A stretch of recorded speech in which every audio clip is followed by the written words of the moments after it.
वास्तु पुरुष की संरचना में वास्तु पुरुष धरती पर औंधे मुंह लेटे हुए हैं। दैत्य रूप होने के कारण ये तामसिक और राजसिक शक्तियों के प्रतीक हैं।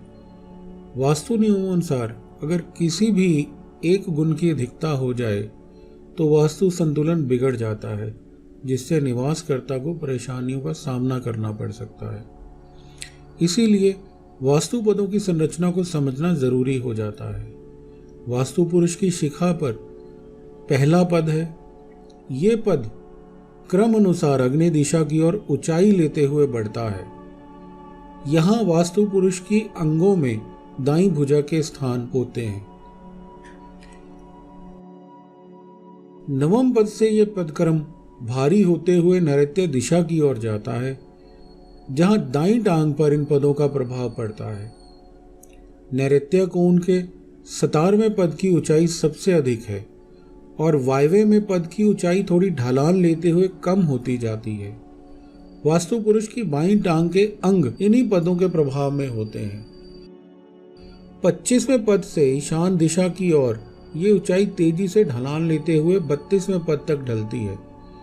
ये पद बाईं भुजा के अंगों पर अधिकार रखते हैं।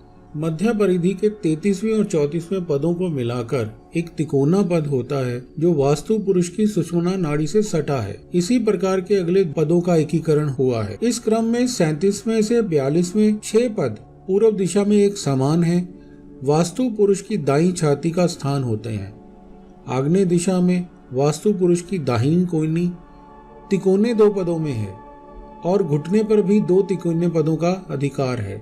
दक्षिण दिशा में 47वें पद के आगे के 6 पद एक समान हैं।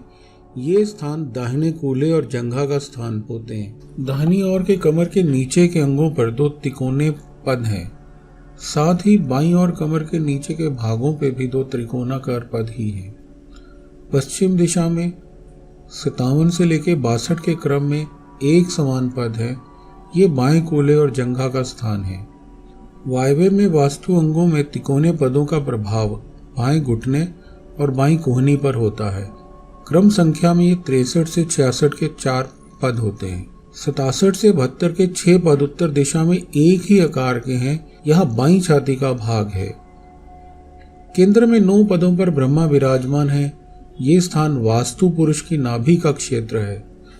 वास्तु संरचना में 81 पदों का निवासकर्ताओं पर प्रभाव होता है, इसलिए स्थान का प्रयोग इन पदों के अनुसार ही किया जाए तो सुख समृद्धि आनंद का वातावरण बना रहता है। वास्तु शक्तियों में संतुलन बनाए रखने के लिए इन्हीं पदों पर 45 देवताओं का वास भी होता है, जो अपने अपने स्वभाव अनुसार फल देते हैं। बाहरी परिधि में शिखा के स्थान पर ईश, प्रजन्य, जयंत, महेंद्र, आदित्य, सत्य,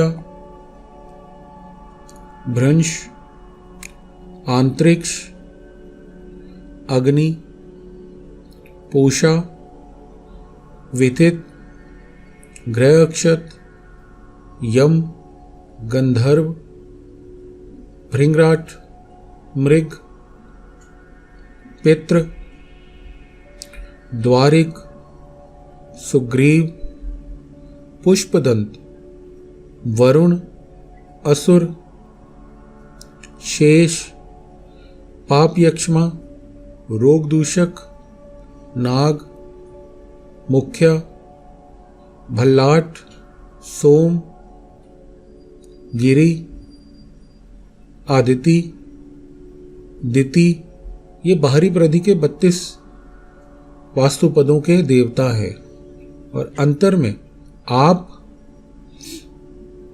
आपवस्त, आयरमा, सविता,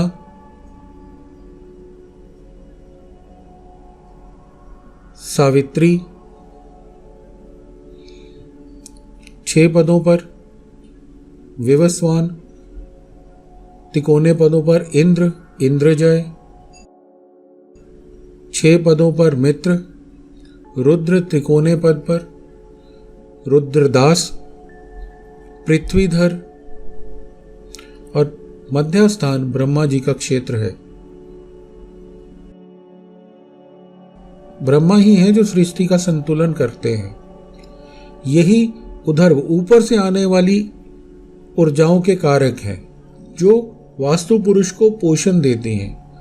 वास्तु पुरुष के इस पोषण से वास्तु धरती का भार वहन करते हैं और अपने अंतर की संतुष्टि को प्राप्त करते हैं। वास्तु पुरुष धरती का स्वरूप है।